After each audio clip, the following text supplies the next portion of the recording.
নমস্কার। জি বাংলায় আসছে আরও একটি নতুন সিরিয়াল দাদামণি। নীলাঞ্জনা সেনগুপ্তের প্রোডাকশান মানে নিনি জিনিস মাম্মাস প্রোডাকশানের তত্ত্বাবধানে আসছে জি বাংলার নতুন সিরিয়াল দাদামণি। গতকাল জি বাংলার তরফ থেকে চলে আসে এই সিরিয়ালের প্রথম টিজার। তার কিছু সময় পরই দাদামণির প্রথম প্রোমো দেওয়া হয় জি বাংলার তরফ থেকে। প্রোমোতে দেখা যায় একটি মেলায় কালী মায়ের পালকি তোলার চেষ্টা করছে অনেকেই, কিন্তু কেউ সেটা পারছে না। তখন প্রতীকের এক বোন বলে, তুমিই পারবে দাদামণি। তারপর দেখা যায় প্রতীকই মায়ের পালকি তুলে নেন নিজের কাঁধে। প্রথম প্রোমো আপনাদের কেমন লাগলো? আর প্রথম প্রোমোতে অনেকেই অনেক রকমের রেসপন্স করেছে।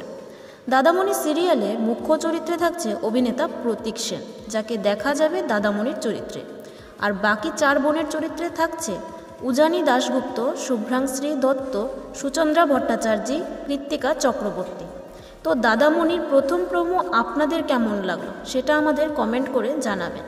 আর এরকম সব আপডেট পেতে আমাদের চ্যানেল টেলিজোনের পাশে থাকবেন আর চ্যানেলটিকে সাবস্ক্রাইব করবেন। ধন্যবাদ।